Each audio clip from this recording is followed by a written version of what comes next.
Just want to make sure you have me. I got you. Appreciate it. Thanks Okay. for coming on board here. So let's get into it. This is the third installment in our summer speakers series initiated by Lawrence. I did the first one with Roland Lewis, and then Lawrence spoke with Alan Stewart last week. And this week we've got Jason Soprovich here out of the West Van office. Appreciate you coming on board and answering some questions here. Pleasure. My pleasure. I've got the chat box open here. If anybody's got any questions periodically, I'll check in on it and see if there's any nuggets of information we can glean from someone who's been in the industry for a couple of years now. I'm going to follow a bit of a interview format, try to keep it casual here.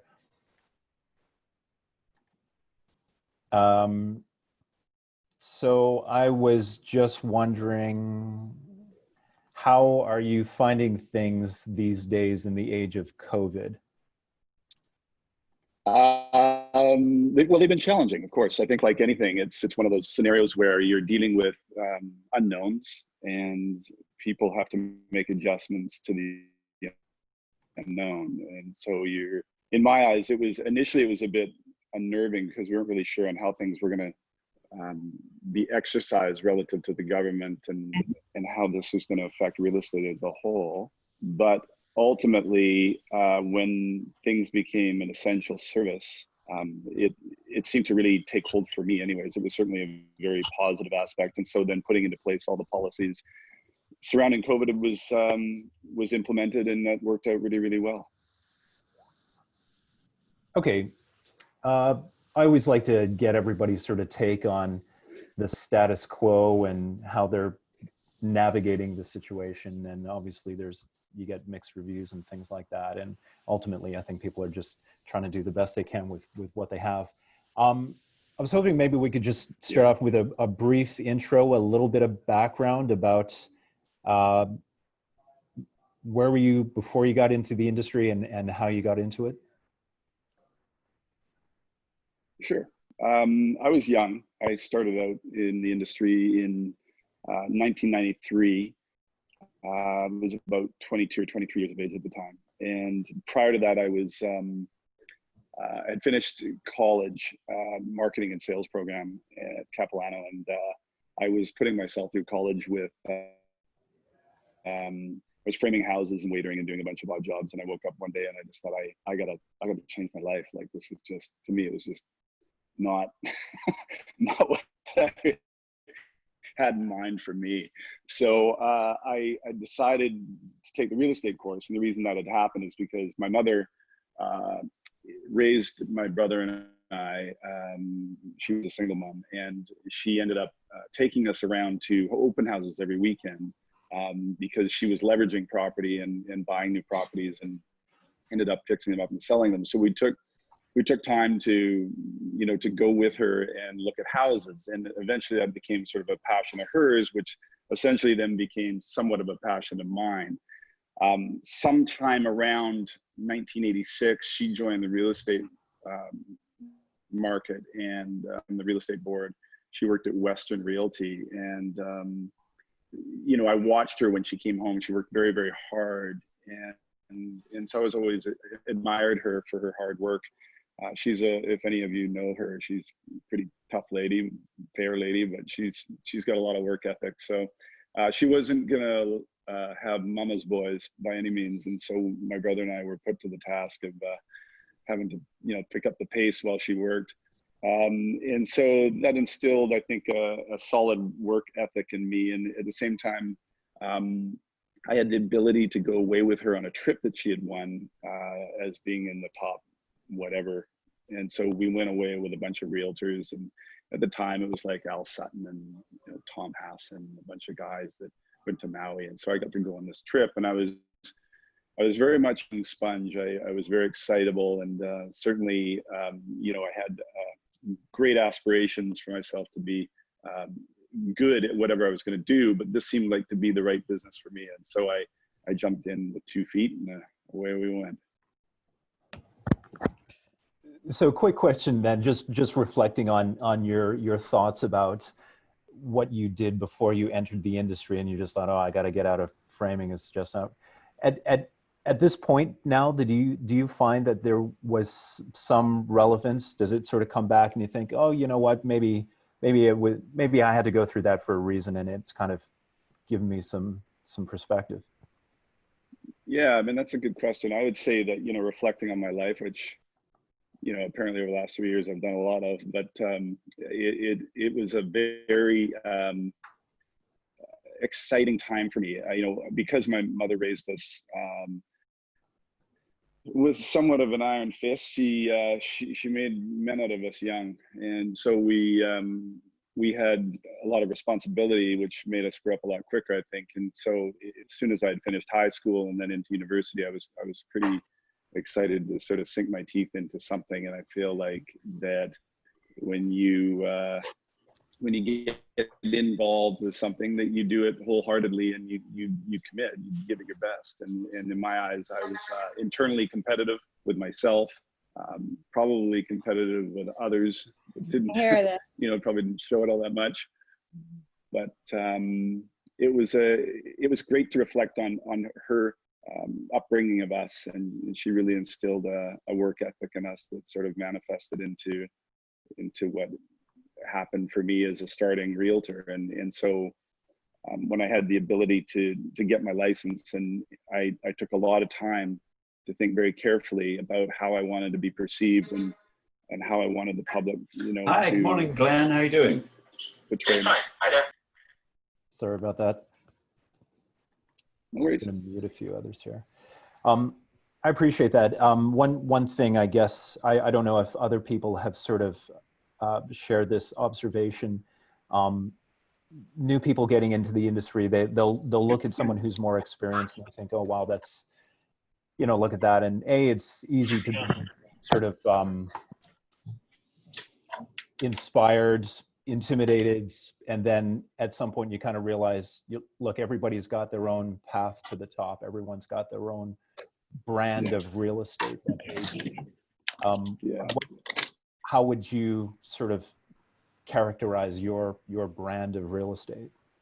Well, I mean, your point's well taken. I think, all of us starting out have a level of insecurity. Certainly I had my own. I was unnerved by a lot of people in the business, being that they were what was perceived to be high rolling realtors, and how did they get there? And I really analyzed, because my background was in marketing and sales, that I analyzed heavily what they were doing and how they were getting there.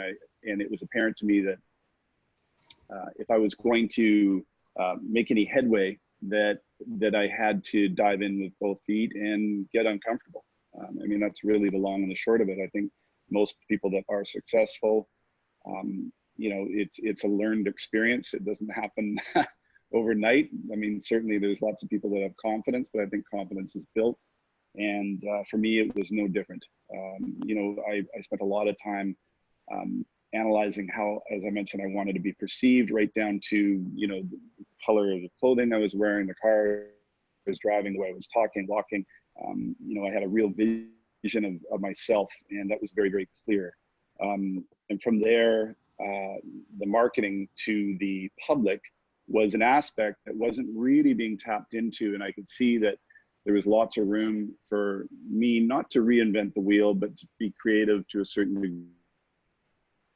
degree and try different things that would, put me outside of what everybody else was doing. And I think that was a huge proponent of my success, was taking those risks on marketing myself, along with marketing my clients' properties, but spending a lot of time investigating with the top realtors. As much as we're doing here, I had to take out all these guys for lunch, ask them a lot of questions. I read some books, practiced lines in the mirror over and over again. Like I spent a lot of time trying to finesse what I thought was to be the right way. And you learn very quickly that not everything works. It can be very, very scary. And yet when I did analyze what worked and what didn't work, I stuck with what did, obviously, and that helped me get more confidence to move forward.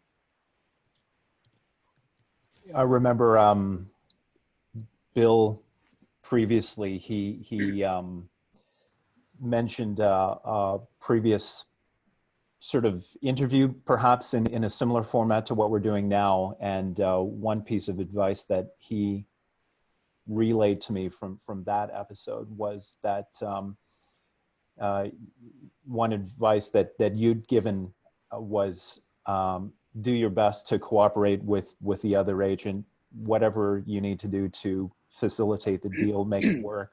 I think a lot of the time, even me, I find that when I get pushback or some sort of unreasonable request, they want you to bend over backwards. It's just kind of, hey, I mean, if this is what it takes, then, do what you can to make it happen. Right. Yeah. And it's a really good point. I think, I realized very early on that, these colleagues of mine were going to be in my life for a long, long time. I've made some very, very good friends in the industry and certainly respect many of them. There's always some challenges amongst us, and people's, temperament can change from time to time. But, I think that taking the high road more often than not, and by no means am I perfect, I've had my moments, but, I try hard to give a highest caliber of professionalism amongst our profession. And when I started out in real estate, it was very apparent that we were about as equal as salesmen. And so for me, it was almost a bit of a mission to try and respect the people that were in my industry and be as easy and as approachable. Although a lot of times I've been told that's indifferent to me. But ultimately, my feeling is that I feel internally like I've been approachable. I may come across as a bit of a callous guy sometimes. I don't know why. I have to work on that some. But ultimately, yeah, it was important to me to have great relations, because that makes life so much easier when you're working with your colleagues, and it's so fluent. And I think that's as a profession, we need to stick together. We need to bond and make certain that we hold each other accountable at high levels of professionalism to make this profession one of the best. Like, I always thought that real estate was more equal to being a lawyer. We certainly have as much responsibility and fiduciary duty, so why wouldn't we be? Anyways, I think it's a really, really important point to continue to work on. I find that, with new folks that come in business, there's always such a overwhelming amount of information and learned material and paperwork, and you want to be able to count on your colleagues, and I think that's important. So do you feel some obligation or responsibility then to think about the big picture of the industry and to try to mold it over time to be something that's on a par with a lawyer or any other professional? Yeah, I would say yes. I mean, that's always been my feeling. I get frustrated with the minutia to a certain degree, but at the end of the day, I find that we as a collective group need to really step up, and we've got way more room to do that. I was talking to my friend over the weekend and about real estate, and I'm starting a new chapter in my life, as many of you may know. But recently, I am very, very excited about real estate as a whole. Despite the COVID and the downturn for the last couple of years, I think there's an amazing opportunity to take advantage of that. And with that comes the responsibility of being a leader. And I think, it doesn't matter at what level of business you do, you should have that mentality that you are a leader within your industry and that you're going to hold it at highest regard. And so moving forward, I think that real estate in Vancouver in particular is extremely rarefied, and there's room for everybody. Certainly, we need to up the ante and have respect for one another, as well as our clients, of course, and really try to make it the best that it can be, because it only helps us all in the end. So you alluded, or you mentioned COVID, for example, being one of these effects that's having that might be shifting the industry. Where do you think it's going to go? What sort of effect do you think it's going to have that you think will have a lasting impact? I think it's had a huge effect on the way we do business. I mean, certainly, you know, I've gone completely remote basically at this point. Everything's in files in Dropbox, and certainly it's allowed us to really work in a place that is in a remote base. I find quite, you know, lovely. I like it. You know, it gives them more flexibility. And these Zoom meetings and things, I always found it very odd that, you know, people had to fly across the country to meet a face-to-face, and it's a very expensive venture. But ultimately with real estate, you know, this is a game changer. I think that it's one of the things that's really important in real estate is to evolve. And when I started real estate, you know, the internet didn't even exist. And so I look at marching forward. You know, I'm a huge believer that digital marketing is going to take over. Geo marketing. Those are the future. That's the way things are going to go. That's certainly the way I'm focusing my marketing moving forward. And I think that that's had a big effect on this market at large. We'll see that, as we can see that the print marketing will move away from that. It's more archaic. Certainly isn't as effective in reaching your target market.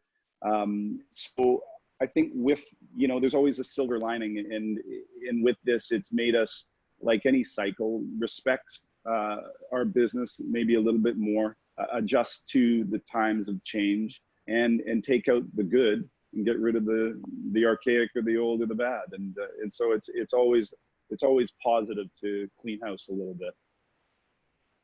So do you see it as a bit of a adapt or die kind of scenario?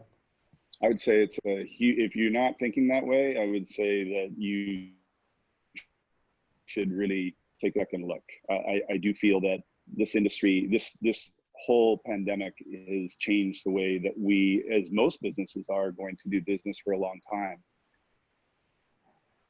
I don't think it would be the way it was again, truly. We're obviously still in like the 7th inning, so we don't really know where it's going to end up.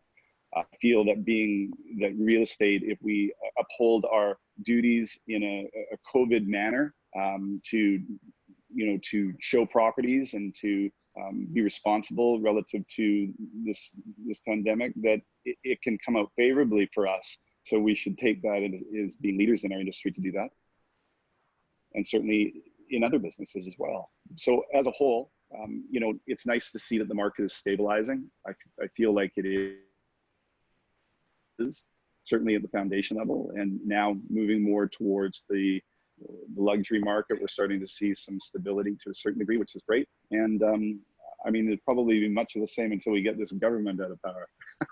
But ultimately, it's all positive. Okay, so I was going to ask then, I mean, a lot of these sort of COVID adaptations, you are thinking that the lasting effect that it's having on our industry is ultimately a good thing. Yeah, 100% it is. I mean, again, like any industry, you need a house cleaning, and we've had ours. And I think this has just been a big wake-up call for everybody. At the end of the day, you know, change is positive. You know, I know it's not always comfortable, but it's certainly positive. And particularly when you're a new realtor, you've got a lot to learn. And, you know, sometimes ignorance is bliss. I think that is a good way of putting it. I certainly had, you know, been in that position, and you can ask a lot of the old realtors that I used to chum around with. Certainly I was a sponge and really tried to adapt and change to make real estate better for my particular career, and it's worked favorably. So you mentioned new realtors then, and the environment that they're coming into. I mean, it sounds like every cycle there seems to be a very different situation. There's always one thing that sort of characterizes one from the previous one. And, you know, people who came in a down market, people who came in when the market was, you know, multiple offers, subject free, over asking, all that kind of thing. Yeah. So a lot of newer realtors, might look and think, okay, well, back in the Wild West when, the CPS was only like half a page long, and now we're, signing dozens of forms and they're all multiple pages and things like that. I'm sort of alluding to Mike's question in the chat box. And by the way, if anybody else has a question here, feel free to put it in. But if you were to start your career again, obviously you're dealing with a very different scenario. What sort of things would you focus on to launch your career? I think the fundamentals have never changed. If you're going to be a success in any business, it boils down to hard work, in essence, that you're willing to put the time in. I think you naturally have to have tenacity. I certainly feel that, in starting my career, that was something that I used to wake up in the morning and be excited about getting to work. I certainly remember myself, Cam Lee being the first office, and so pounded the pavement 80 to 100 hours a week and tried different things. Was excited about trying different things, and so really the fundamentals haven't changed. It's a people business, and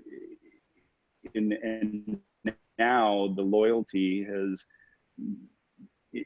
overall the loyalty has probably been diluted because there's more people in the business. So you have more opportunity to acquire more business if you want to, and effectively what everybody says, it's a numbers game. So, the more people you meet, technically the more people you do business with. Certainly in my life, I've created many, many beautiful people, friends, that have been very, very helpful in referring along the way. But, I think if I look back and said to a realtor, that said to many, just know your market. Obviously, get out there and understand the fundamentals of your market, whatever you're going to work in.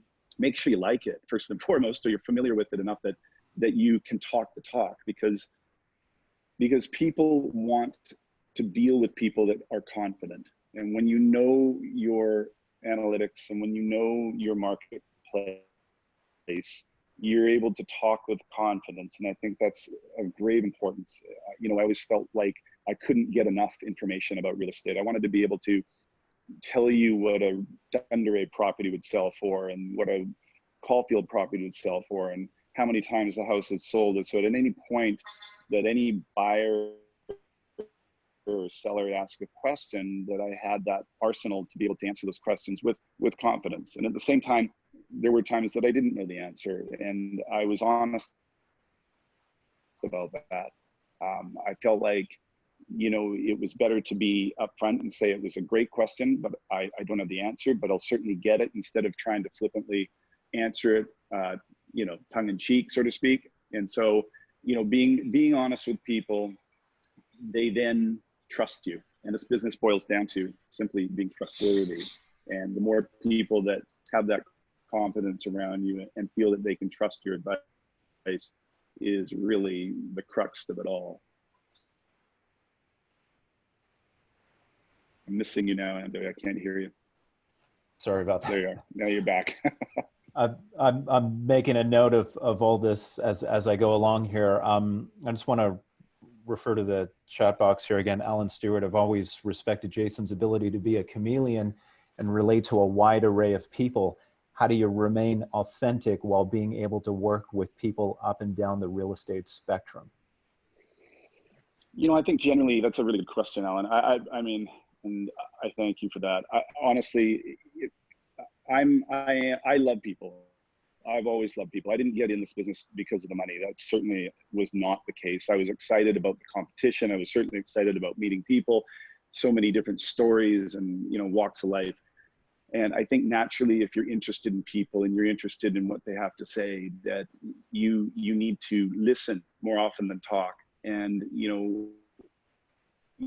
you learn a lot from listening.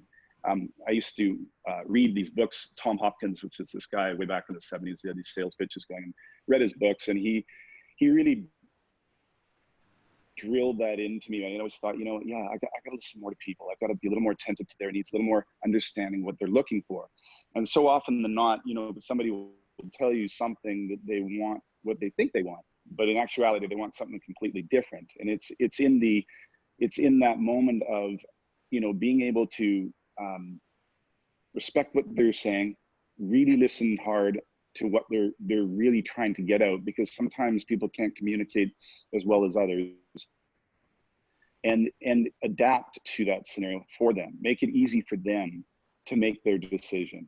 And that means giving them opportunity outside of the box, so to speak. I used to always say to a buyer, I'd say, well, what is your wish list? And so they would tell me, and I'd say, well, what about if we could, you know, provide you with this or that or this, and ask more questions and listen, ask more questions and listen, which gives you a humongous arsenal of information to be able to act upon.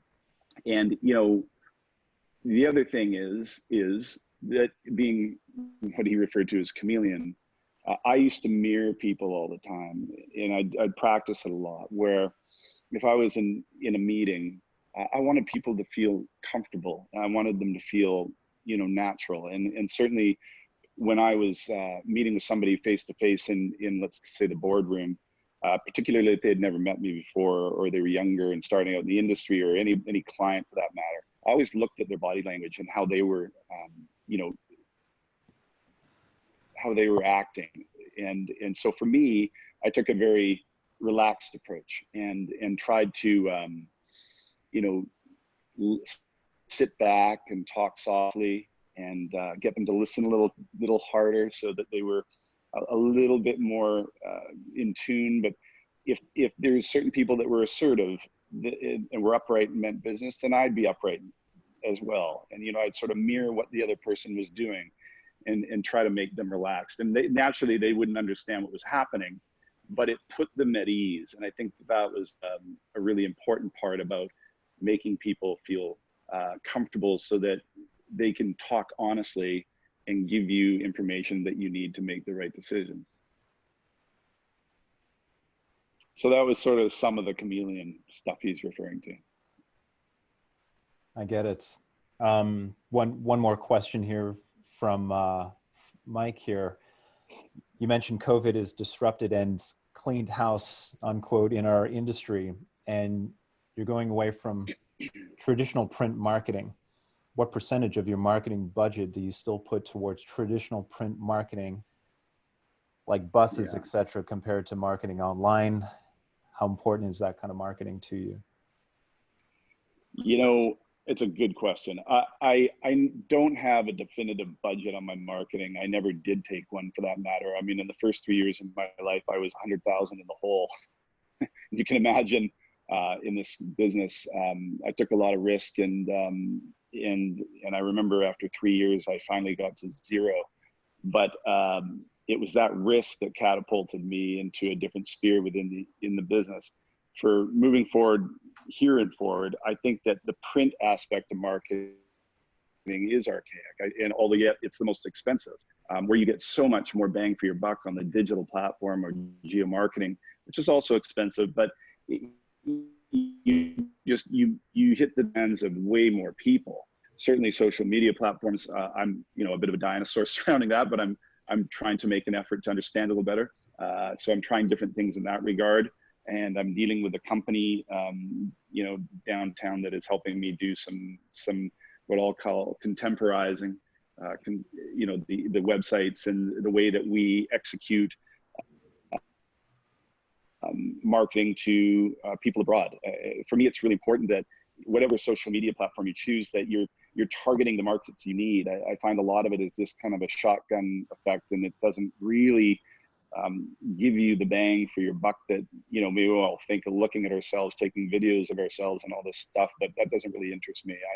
I think, you know, the exposure certainly to and for the sellers or marketing properties, that we need to know who the target market is and how do we reach them. And this is something that I pushed hard with, you know, the companies that we've utilized over the years to try and figure out how best do we take advantage of meeting those demands. So yes, I am definitely going to be pulling out more of the print, and I'd say, you know, just to me, it's just archaic, and it's a very expensive approach when you could be utilizing that money on other aspects of marketing. But I don't have any formal budget, unfortunately. It's just it's a gut feel for me. Anthony Trinetti here is asking, have you done any coaching? I try to give back, and over the years I've probably with thousands of young realtors, go for coffees with them, and yeah, I would say that's probably my coaching. I tried to do a lot of talking at events back in sort of the late 90s, early 2000s, and I ended up suffering from anxiety disorder for about 5 years. So it became a difficult task for me to actually even get in front of anybody, and is something that I suffered with for quite some time. So it all ended, but subsequently I got through that, and yeah, I mean, I would certainly do more of it. I like it.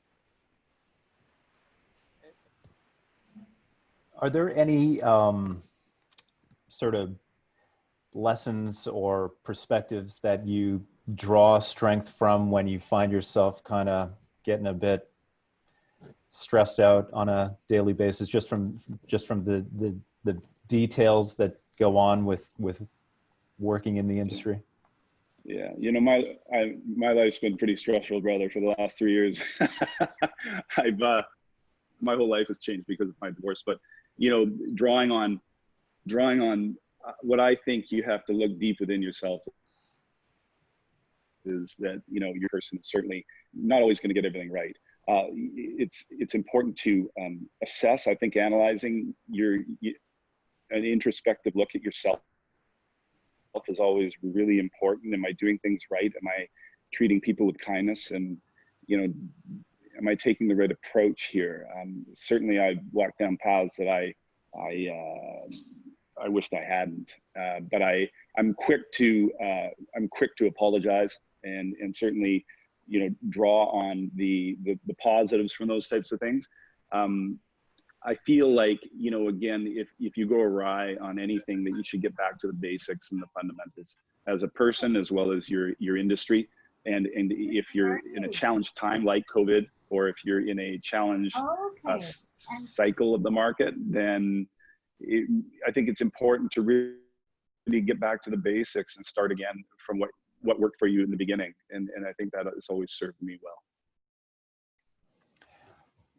So on the subject of coaching and drawing strength from lessons and things like that, I mean, among the notes or whatever that I've been making from this, I always try to glean a nugget or two, and people are inquiring as to, any books that you might have read in the past. Yeah.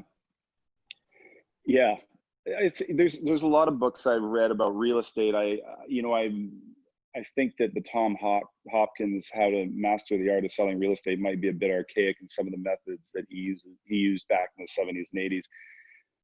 But I certainly feel that it was a bit of a Bible for me, because it gave me the fundamentals of diction and how to work around becoming more refined at talking with people, and certainly understanding people's needs and that type of thing. And so it was very detailed in that regard.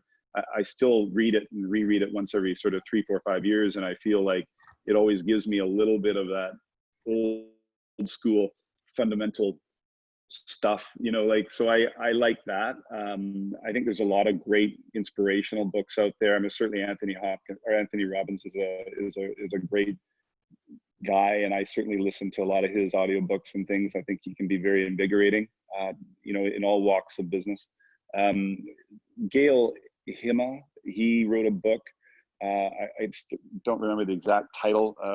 The Real Estate Guide, or something to that effect. Real Estate Bible, maybe. That was very interesting at the time, also. But if any, in all those books, it really boils down to the same things we've talked about, and that is that when you're getting into an industry and you're starting out fresh, you've got to understand your marketplace, and you've got to have a very clear vision of how you want to be. And I think it's so important to take the time to be introspective and look at how you can be different than the majority of people out there. And certainly, Alan's comments about chameleon, that was a learned experience. It took time for me to finesse, and the more you do it, the more you learn. And certainly don't be scared about failing, because hey, we're all going to fail, right? Like that's just something that I think is part of the attraction to becoming a better person. And so I'm a believer that you got to put yourself out there if you really want to be successful at anything.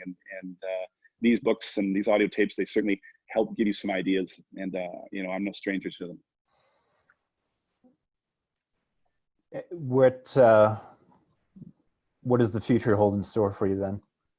Well, I'm excited about it, because I'm really going to reinvigorate my business. As I was mentioning, we're contemporizing and becoming more in the cloud, so to speak. I think Vancouver as a whole industry, particularly the luxury market, and now that the foundations at the entry level have stabilized, I think we're in for a good run. I mean, if all things work out, we've got potential speculatively with Hong Kong right now, and certainly investors who live in the States are looking at Canada a little differently.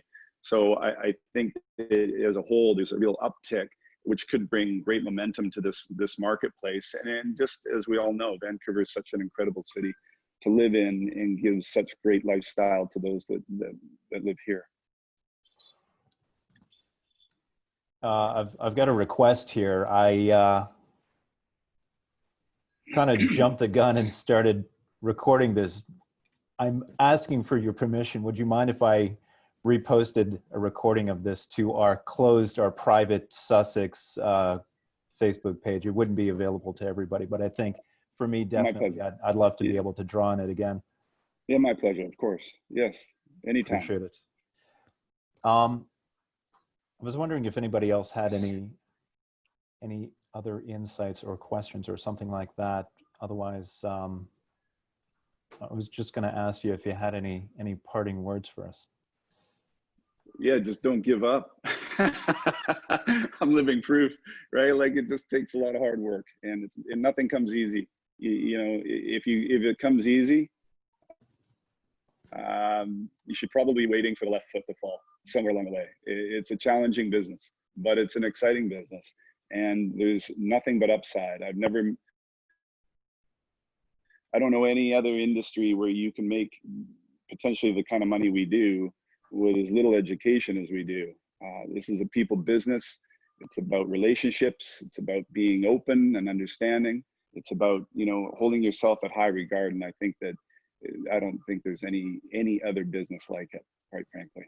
I'm in a bit of a rush day. I gotta go to a baby shower. Do you have any cute little boy? There's a nice cotton brand I like that's in the... I'm not sure that was intended. Jason, it's Karen Erickson. First of all, I just want to say thanks for doing this today. Many of us have watched your career since you started, and God, talk about grit, talk about perseverance. You're amazing. It's been awesome to watch your career. What was the last book that you recommended by, I think it was Gail Kimmel or something? Gail Himma, and I think that's Himmah. And these are old school books. Like, you're probably going to read them and go, what I'm not dropping pumpkins off to my sphere of influence, or he had these great ideas back in the time when there was no internet, so you got to sort of fast forward things now. But I think the fundamentals of those books just gave you some really good insight on, as a person or as a salesperson, on how to become a little bit more refined. And I think that is where, for me, refining my confidence in being more at peace, talking to people and really understanding their needs and wants, was something that I had to learn. Like a lot of people, I probably talked a little too much and listened to myself, and I should have been listening to them. And I realized really, really quickly that I needed to do the opposite.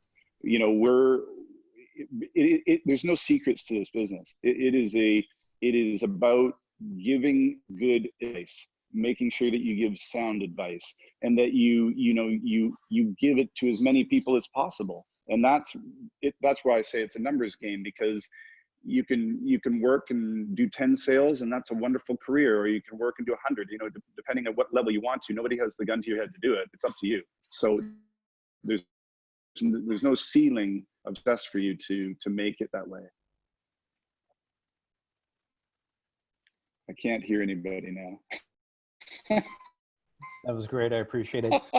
One observation. I mean, you know, you sort of said that you know, there's massive potential for earning with little, I guess, education barriers to entry, whereas obviously your career has just been one long continuous learning experience. I mean, and on the front lines, I don't think there is a textbook available that would document, or you know, what you've gone through. So you're sort of at the forefront of that, I would argue.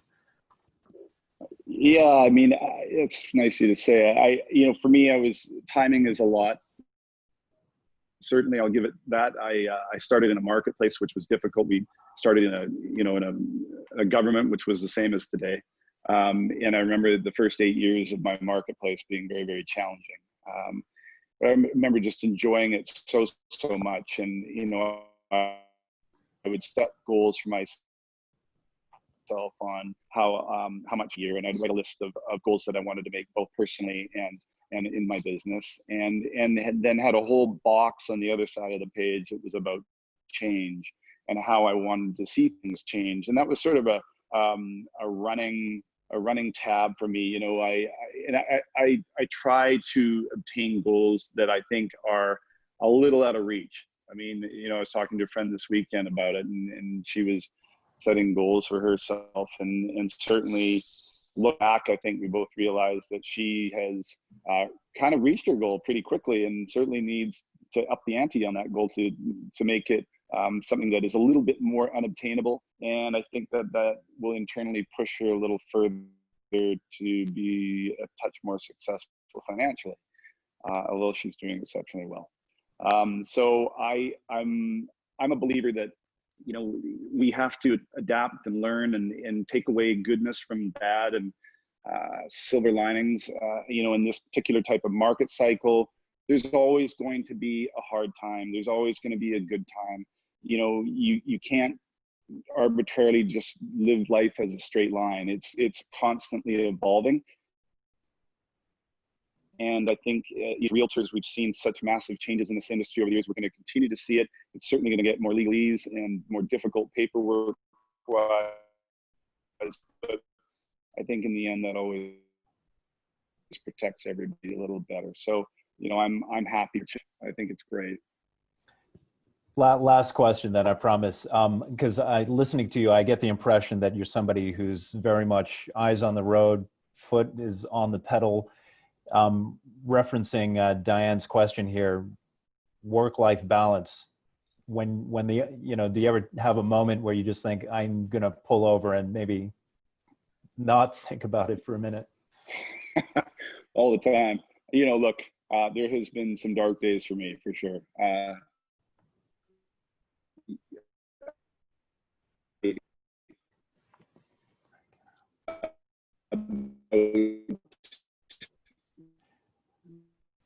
Suffered carditis. I had, or you know, shit happens, and you have to be able to pick yourself up. I certainly feel that moving forward in life, you've got to be ready for challenges, because we all face them. Nobody's indifferent. But it's great to be able to learn from those challenges and then move forward in a positive fashion that's going to benefit both you and the people around you. I'm a big believer about being honest, and certainly being honest with yourself. God knows I've made my mistakes, and you know, it's hard sometimes, for sure. But at the end of the day, you know, we're all human. So hey, we're gonna make them. For sure, I appreciate it, and I think having this kind of thing, you're definitely adding to the collective, and that we all sort of draw strength from it. So I really appreciate it. My pleasure. My pleasure.